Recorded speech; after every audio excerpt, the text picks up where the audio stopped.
Gente, Pai do Senhor, amém? Amém. Vocês estão bem? Felizes? Amém. Glória a Deus. Glória a Deus, né? Só Jesus faz isso, né?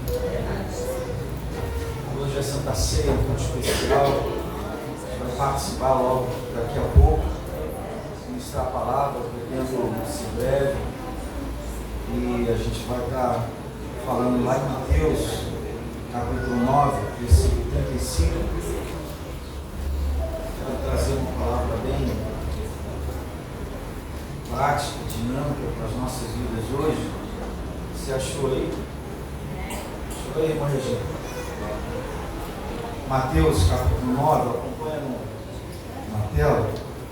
Versículo 35 diz a palavra do Senhor: E percorria Jesus todas as cidades e povoados, ensinando nas sinagogas, pregando o evangelho do reino e curando toda sorte de doença e enfermidades.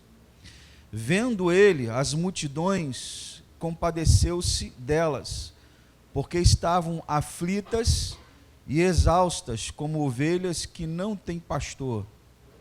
E então se dirigiu aos seus discípulos: a seara, na verdade, é grande, mas os trabalhadores são poucos. Rogai, pois, ao Senhor da seara, que mande trabalhadores para a sua seara. Capítulo 10. Tendo chamado os seus 12 discípulos, deu-lhes Jesus autoridade sobre espíritos imundos para os expelir e para curar toda sorte de doenças e enfermidades. Bota o som para mim. Ora, os nomes dos 12 apóstolos são estes: Simão, sobrenome Pedro, André, seu irmão, Tiago, de Zebedeu, e João, seu irmão, Filipe e Bartolomeu, Tomé e Mateus, o publicano, Tiago, filho de Alfeu, e Tadeu, Simão, o Zelote, e Judas Iscariotes, que foi quem o traiu. A esses 12 enviou Jesus, dando-lhes as seguintes instruções: não tomeis rumo aos gentios, nem entreis em cidades de samaritano, mas de preferência, procurai as ovelhas perdidas da casa de Israel. E à medida que seguirdes, pregai que está próximo o reino dos céus. Curai enfermos, ressuscitai mortos, purificai leprosos, expeli demônios. De graça recebestes e de graça dai.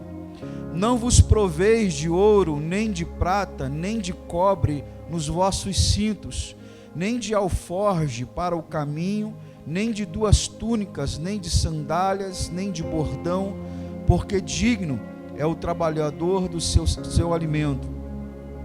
E em qualquer cidade ou povoado em que entrares, indagai que neles é digno, e ali ficai até vós retirardes.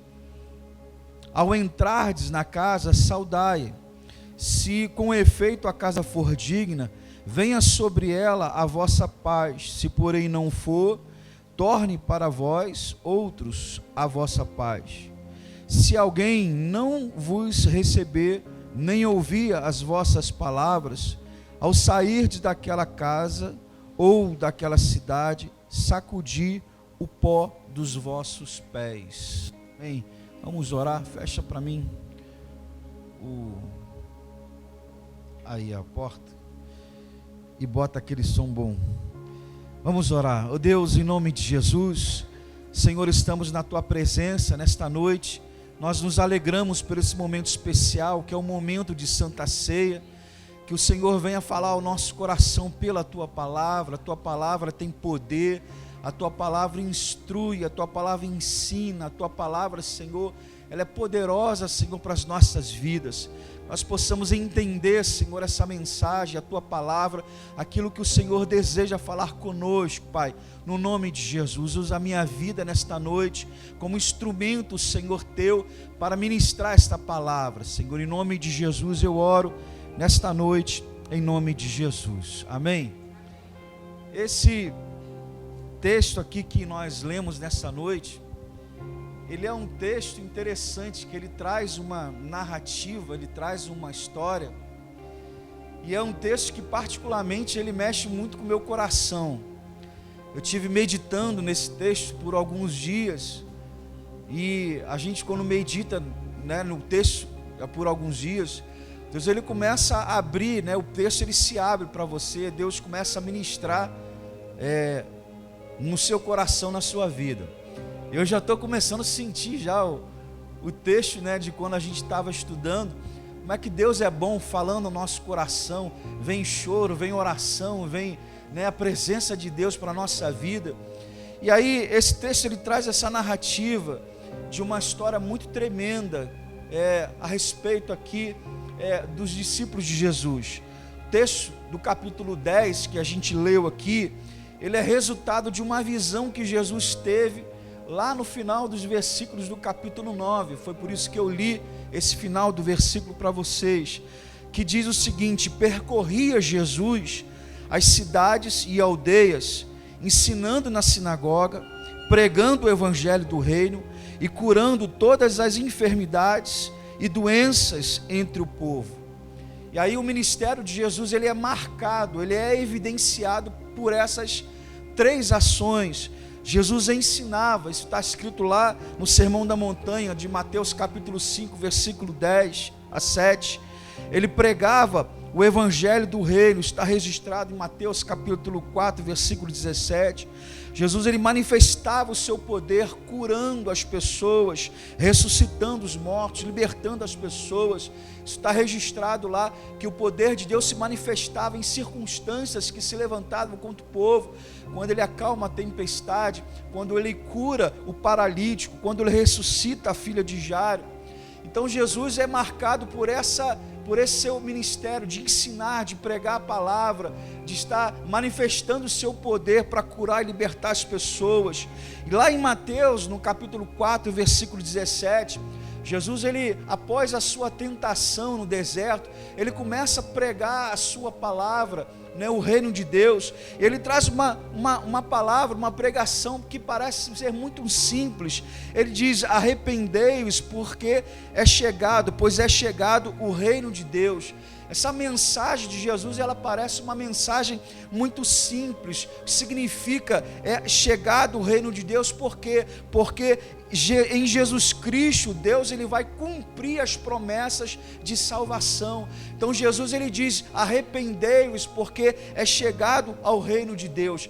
Parece uma mensagem simples, mas essa é uma mensagem poderosa, que fazia menção, quando os judeus ouviam essa mensagem, referendando a Deus, ou ao reino de Deus, ou ao reino dos céus, os judeus sabiam muito bem. Então essa mensagem, ela carrega dois aspectos importantíssimos dentro dessa mensagem. O primeiro é que todo aquele que ouvia a mensagem e se arrependesse dos seus pecados, sobre a vida daquela pessoa, eles alcançavam a bênção, essa bênção da salvação, pela graça que havia em Cristo Jesus. E outro aspecto importante que essa mensagem ela carregava sobre os lábios de Jesus, é que toda aquela pessoa que não se arrependia ao ouvir essa mensagem, que era contra o reino de Deus, sobre a vida dessa pessoa, havia um juízo de Deus que era derramado sobre a vida dela.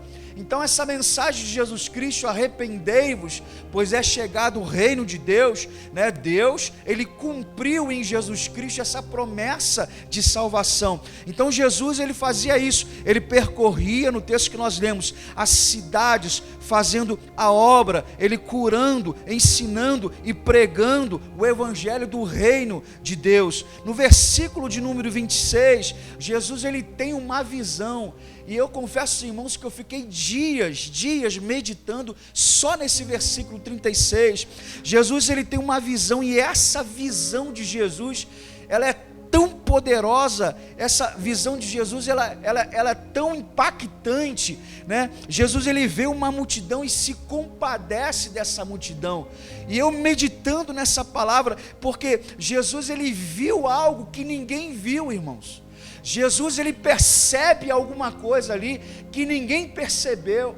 Jesus está cercado por multidões, por pessoas, pelos seus discípulos, e Jesus ele consegue enxergar aquilo que ninguém enxergou. Essa visão que Jesus dá, que Jesus teve, vai dar aos discípulos a maior experiência ministerial da vida deles. Foi porque, por causa dessa visão de Jesus, se inicia o ministério dos discípulos no capítulo 10 que nós lemos. Então Jesus ele tem essa visão toda poderosa. Jesus viu e ele teve compaixão. É o amor de Deus, né, em ação aqui nessa mensagem. Jesus ele faz essa leitura e esse olhar de Jesus para essa multidão é tudo, irmãos. Ele mexe comigo, e eu fiquei perguntando a Deus sobre essa multidão, o que Jesus enxergou nessa multidão, quem são essas pessoas por detrás dessa multidão.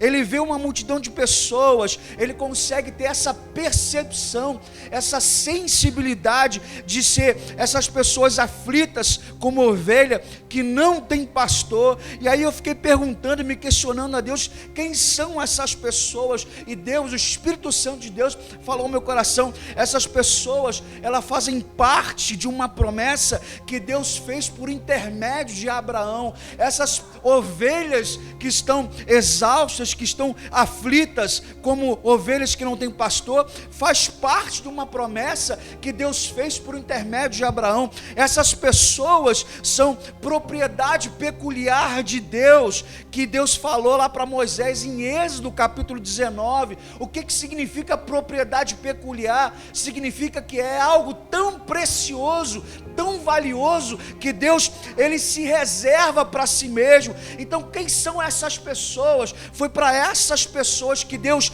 enxergou na multidão, que essas pessoas que Jesus lá em Mateus 11, 28, ele começa a pregar dizendo: vinde a mim todos vocês que estão cansados e oprimidos, e eu vos aliviarei. Jesus ele está disposto a quê? A perdoar essas pessoas que estão desgarradas, como ovelhas perdidas sem pastor. Jesus ele quer receber essas pessoas e perdoar. Jesus ele não diz para essas pessoas, por causa do pecado dela, se afastem-se de mim, mas não, Jesus ele quer que essas pessoas vinde a mim. É um convite que Jesus está fazendo. Essas pessoas da multidão que Deus me fez enxergar, foi as mesmas pessoas que Jesus, lá em Lucas no capítulo 15, ele vai contar 3 parábolas: a parábola da ovelha perdida, a parábola da dracma perdida e a parábola do filho pródigo. Por quê? Porque enquanto os fariseus eles reputavam indignos esses pecadores do amor de Deus, Jesus ele expressava o amor de Deus pelos perdidos e por esses indignos. Então é essa multidão que Jesus viu, são essas pessoas que Jesus viu, e mesmo por causa dos pecados dela, Jesus não afastou, Jesus ele trouxe para si mesmo. Então Jesus viu uma multidão aflita, ele vê uma multidão exausta como ovelhas sem pastor. E aí na NVI a tradução vai dizer aflitas e desamparadas como ovelhas que não têm pastor. A CF, né, a tradução, são cansadas e desgarradas como ovelhas sem pastor. Na nova tradução da linguagem de hoje, aflitos e abandonados como ovelhas sem pastor. Na JFA, são desgarrados e errantes como ovelhas que não têm pastor.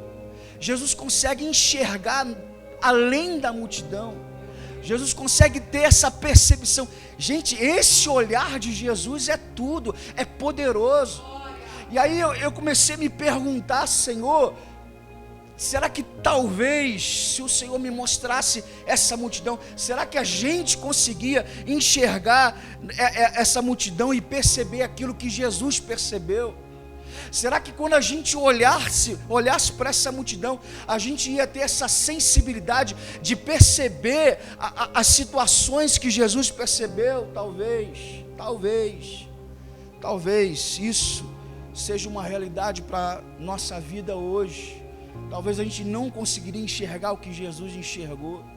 Talvez isso seja uma realidade hoje no seu ministério. Você não consegue ter essa percepção, essa sensibilidade de ver aquilo que Jesus ele viu.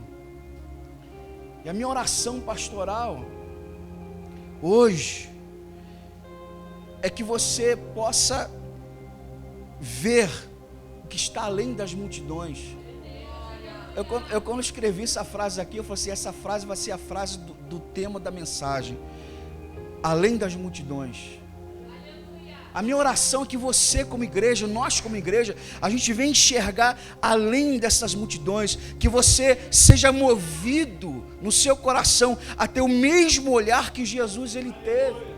Jesus ele diz, eram ovelhas desgarradas, aflitas, como ovelhas que não têm pastor. E eu tenho uma frase que eu gosto de falar, e repito às vezes aqui na igreja, que igreja ela não salva ninguém, mas todo salvo, todo crente salvo, ele quer estar na igreja, porque existe uma ordem de Deus para congregar. Em Hebreus capítulo 10, versículo 25 vai dizer, nós não deixemos de congregarmos, como é de costume de alguns. Então, estar no culto é cumprir esse mandamento de Deus, essa ordem de Deus de congregar. Então, igreja não salva ninguém, mas quem é salvo, ele quer estar no culto. E o que é igreja? Templo, construção. O que é igreja? Igreja é o lugar aonde nós que professamos a mesma fé em Cristo, a mesma fé em Deus, a gente se reúne para quê? Para poder manifestar o nosso culto a Deus, a nossa fé a Deus. É aqui na igreja que a gente começa a estudar a palavra e crescer tanto na graça como também no conhecimento. É aqui na igreja que nós manifestamos a nossa fé em Cristo Jesus, como pastor, orando, adorando, louvando a Deus, a gente compartilhando a palavra, servindo a Deus, promovendo a comunhão com os membros da igreja. Aqui na igreja, aqui nesse lugar, a gente compartilha as nossas experiências com Deus. Isso é igreja, nós precisamos congregar. E aí, quando Jesus ele diz e tem essa visão, olha a visão de Jesus, irmãos, que ele olha e vê essas ovelhas que não tem pastor. Jesus ele está falando aqui da condição espiritual dessa multidão. Olha isso, irmãos. Jesus está revelando aqui a condição espiritual dessa multidão. Olha o nível de leitura de Deus, olha o nível de leitura da visão de Jesus. E aí eu peço a Deus, Senhor, faz enxergar além da multidão. Vamos enxergar além da multidão. Eu quero orar por você nessa noite. Eu quero declarar na sua vida, no seu ministério, que você vai ser essa pessoa que vai enxergar além da multidão, que você vai ter essa leitura como Jesus teve, esse nível de leitura como Jesus teve. Talvez alguém nessa multidão passava abatido por desapercebido. Aí me lembrei do texto lá que havia um samaritano, né, que veio, sai de Jerusalém para Jericó. No meio do caminho os salteadores vêm, depois vem um sacerdote, depois vem um levita que representa a lei, passou por de largo, não percebeu, não atendeu. Aliás, fala certo homem, né? Aí depois vem o samaritano vai e olha e atende ali aquele homem que estava caído. Então às vezes a gente precisa enxergar. Aí depois dessa visão que Jesus teve, antes de enviar e dar instrução para os discípulos, Jesus ele para dizer, grande é a seara e poucos são os trabalhadores. Jesus está dizendo em outra versão aqui, está dizendo o seguinte, o trabalho é grande, ele está enxergando isso, o trabalho verdadeiramente é grande, mas poucos são os trabalhadores. Jesus tinha mais perseguidores, mais opositores do que trabalhadores para essa seara. Quer ver o exemplo disso? Mateus capítulo 8, versículo 34, Jesus vai lá para a terra de Gadara, uma legião de demônios, ele expulsa aquela legião de demônios, 2.000 demônios, vão para os porcos se precipitam, os porqueiros da cidade se reúnem, avisam a cidade vem para poder expulsar Jesus daquele lugar. oposição. Mateus capítulo 9, versículo 3, Jesus ele cura um paralítico e diz: perdoados estão os teus pecados. Aí os escribas, porque o público de Jesus era misto, era pecadores, publicanos, era fariseus, era escribas, era misto. Aí os escribas ouviram isso de Jesus e falaram que Jesus estava cometendo blasfêmia. A oposição, Mateus capítulo 9, 10 e 11, Jesus, ele come à mesa dos publicanos e os pecadores. Aí os fariseus questionam, indagam o porquê Jesus está comendo juntamente com o publicano e com os pecadores. E Mateus capítulo 9, versículo 32 a 34, trazem um mudo endemoniado para Jesus. Jesus ele expulsa aquele demônio e aquele mudo começa a falar. E aí os fariseus chegam para Jesus e diz: o maioral dos demônios é que expele os demônios, chamando de Jesus de demônio.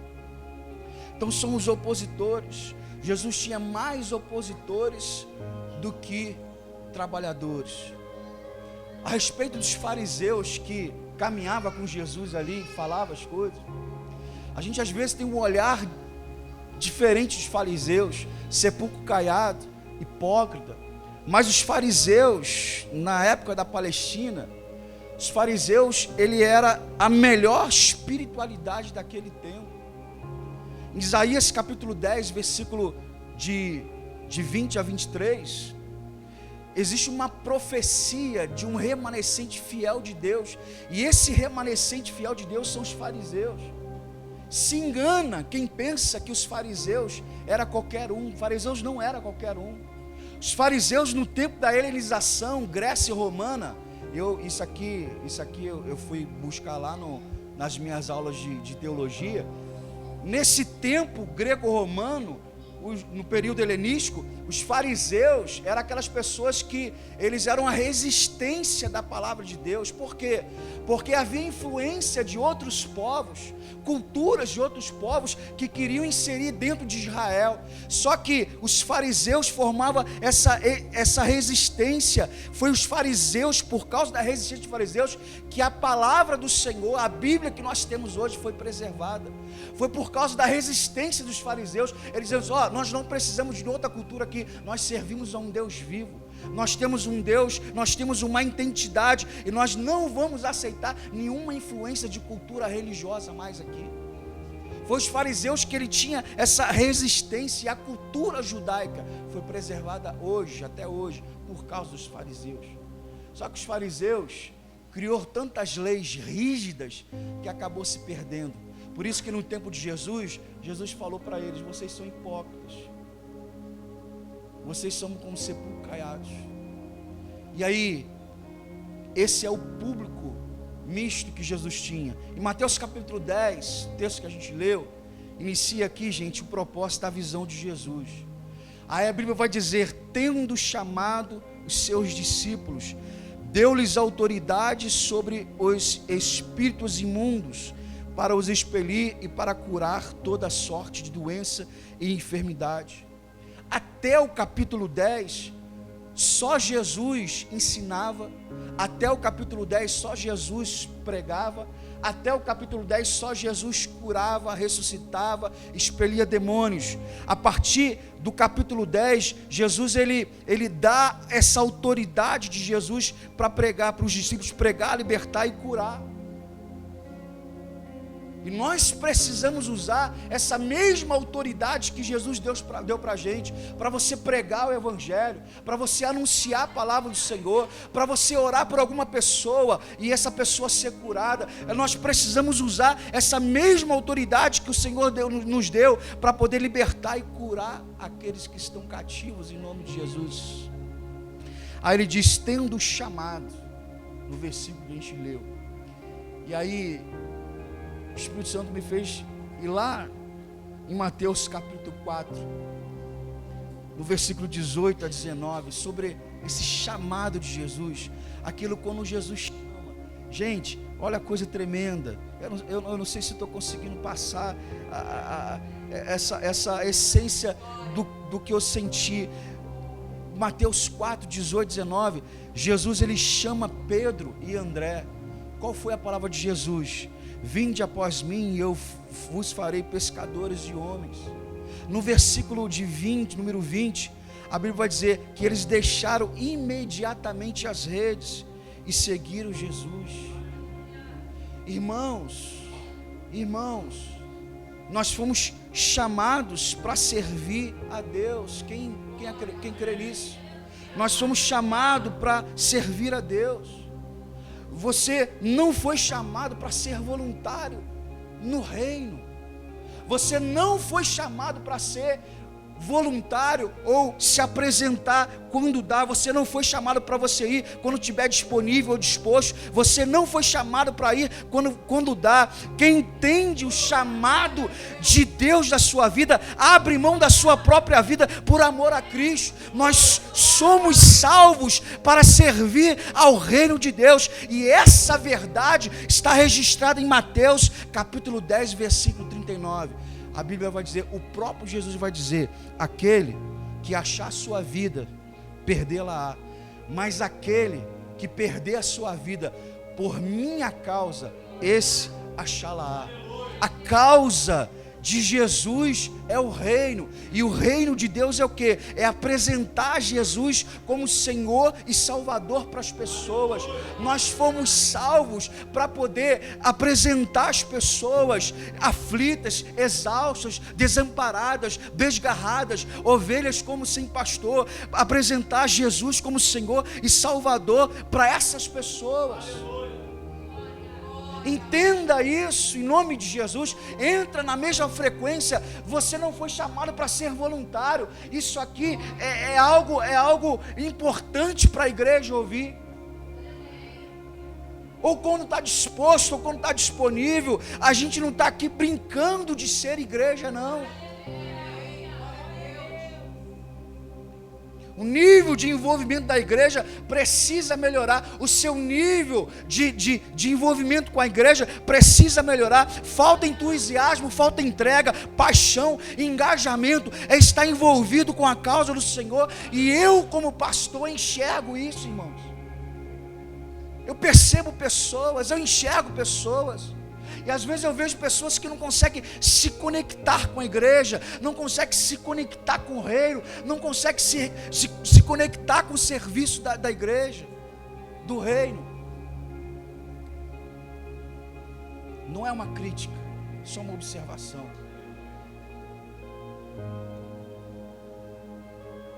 Precisamos ser cooperadores do reino, não consumidores. O consumidor, ele senta e quer ser servido, ele quer palavra, ele quer louvor, ele quer isso. O cooperador não, ele faz alguma coisa. O cooperador, ele está servindo, está se colocando em algum lugar. Ele prega, ele canta, ele louva. Mas se não canta, não prega, não louva, ele está varrendo, ele está fazendo evangelismo, ele está lavando alguma coisa, ele está fazendo alguma coisa, ele está contribuindo com alguma coisa. Esse é o cooperador de Deus no serviço do Senhor. Esse é o reino de Deus, entenda. É o reino de Deus. A gente não está aqui para um passeio, para um piquenique. Igreja é coisa séria. Reino de Deus é coisa séria. Não é bebida nem comida. O reino de Deus é o quê? É paz, justiça e alegria do Espírito Santo.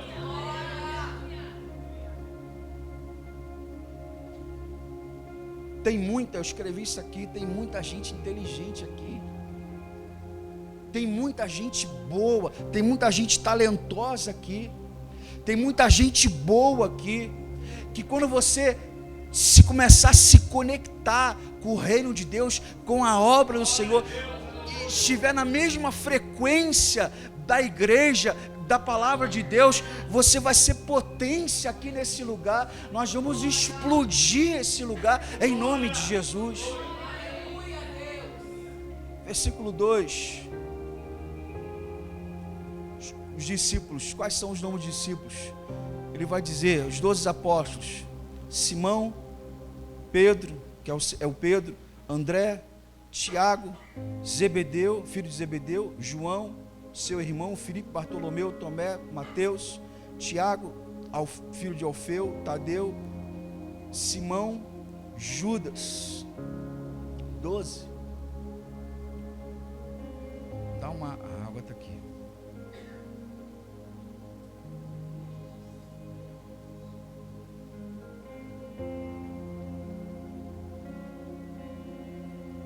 Às vezes a pessoa tem tanta inteligência para saber nome de jogador, conhece novela, conhece carro, mas eu falo, não é crítica, tá? É só uma observação.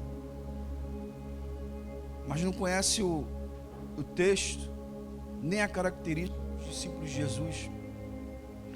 Pedro, quem era Pedro? Era um temperamental. Pedro, ele repreende Jesus, olha, ele repreende Jesus, ele dorme na batalha e nega Jesus. Quem era Mateus? Mateus era cobrador de imposto, publicano, ele é odiado pelos judeus. Tomé era meio cético, ele não creu na ressurreição de Cristo até ver o Senhor Jesus de carne e osso. Judas era tesoureiro e roubava a bolsa, vendeu Jesus por 30 moedas de prata e traiu com um beijo, identificando quem era Jesus lá no Getsêmani. Pessoas comuns que Deus se utilizou, pessoas limitadas, homens limitados, a quem Deus chamou. Deus chama essas pessoas, Deus ele chamou essas pessoas para transformar, para transformar o mundo. Ele chama, transforma, e essas pessoas, essas 12 pessoas, Deus chamou para transformar o mundo. Jesus lhe chama pessoas, não pelo que elas são, mas aquilo que ela pode ser, o que virá a ser nas mãos do Senhor. Versículos 5 e 6, Jesus ele começa a dar uma instrução aqui. Jesus ele vai agora passar a visão. Ó, eu tive uma visão, agora eu vou passar a visão para vocês. Versículo de número 5 e 6. Aí Jesus começa a dar instrução. Ele diz: não tomeis rumo aos gentios, nem entreis em cidades de samaritano, mas de preferência procurai as ovelhas perdidas da casa do Pai. Jesus está sinalizando aqui qual era o público-alvo da mensagem. Jesus está sinalizando aqui qual era o público-alvo dele. E aí ele diz que o público-alvo dele: não tomeis rumo aos gentios, nem entreis à cidade de samaritano. Samaritanos quem era? Era meio judeu e meio gentio. Procurai as ovelhas perdidas da casa de Israel, que são os judeus. Então o público-alvo de Jesus não eram os gentios, o público-alvo de Jesus não eram os samaritanos, mas o foco de Jesus eram os judeus. Mas não porque Jesus fazia acepção de pessoas, mas o propósito de Jesus naquele tempo era os judeus, eram aqueles da casa de Israel. Esse preferencialmente era o objetivo da missão de Jesus. Ele não faz acepção de pessoas, tanto que em Atos no capítulo 1 versículo 8, Jesus vai dizer algo interessante. Ele diz: ficar em Jerusalém. Se conecta comigo aqui. Ficar em Jerusalém, até que do alto seja revestido de poder. E aí sim você vai ser testemunha minha. Jerusalém, toda a Judéia, ó os judeus aqui, Samaria, ao samaritano incluído, e todos os confins da terra. Aí você vê dessa palavra de Jesus, do capítulo 1 de Atos até o capítulo 7, o evangelho foi pregado e alcançou os judeus, Jerusalém e Samaria. Do capítulo 7 ao capítulo 8, o evangelho é pregado e alcança os samaritanos, meio judeus e meio gentios. Do capítulo 9, a Bíblia vai dizer que o evangelho é pregado e alcança os confins da terra, que seja os gentios. Está registrado no capítulo 9 de Atos dos Apóstolos uma das maiores conversões da história depois de Pentecostes, que foi a conversão de Paulo. E aí Paulo, ele vai trazer uma palavra em 1 Coríntios capítulo 9, versículo 2: fiz-me tudo para todos, para por todos os meios chegar a salvar alguns. Vou repetir: fiz-me tudo para todos, para por todos os meios chegar a salvar alguns. Paulo fez tudo, todos os meios, para poder salvar a todos. Olha que a mensagem, ela saiu apenas com 12 homens. O evangelho, ele começou com 12 homens que tomaram uma decisão de seguir Jesus, pregando uma mensagem: está próximo o reino dos céus, está próximo o reino de Deus. E é interessante isso, que a nossa família, nesse propósito de mensagem, a nossa família é o primeiro público-alvo, é o primeiro foco da nossa pregação, a pregação do evangelho para a nossa família. Então o que eu quero trazer para vocês hoje é a importância da gente seguir essa visão de Jesus, da gente pregar o evangelho, da gente falar de Jesus, e a nossa família, a nossa casa, ela é a primeira pessoa, é o primeiro alvo, o primeiro foco da nossa pregação do evangelho é a nossa casa, em nome de Jesus. Eu quero que Deus inspire vocês, que Deus abra os seus olhos, que Deus abra a sua mente, os seus ouvidos, para que quando você veja alguém, que Deus possa dar discernimento a você, a esse alguém, para que você possa levar uma palavra de conforto, de alívio para essas pessoas, que Deus possa ouvir você, abrir os seus ouvidos para você ouvir talvez algum comentário em que você vai voltar, por causa desse comentário você vai voltar e você vai falar do evangelho de Jesus para essa pessoa. Que Deus possa abrir, ungir, inspirar você a falar de Cristo, falar do amor de Jesus, apresentar a Jesus como Senhor e Salvador dessas pessoas, em nome de Jesus. Que Deus possa inspirar você a orar todos os dias, incessantemente, até a salvação, até a libertação, até Deus fazer a obra, até Deus fazer o milagre. Que Deus possa usar você com muita autoridade na sua vida, para você identificar essas pessoas e orar, o enfermo ser curado, e você orar e expelir demônios, e o inimigo foi embora em nome de Jesus. Eu quero que você seja essa pessoa. Eu quero que você eleve o seu nível de entendimento nessa noite. Eu quero que você entre nessa frequência de você pregar a palavra do Senhor em nome de Jesus. Os irmãos entenderam? Amém. Glória a Deus. Glória a Deus. Se coloca de pé, irmãos, em nome de Jesus. Palavra do Senhor.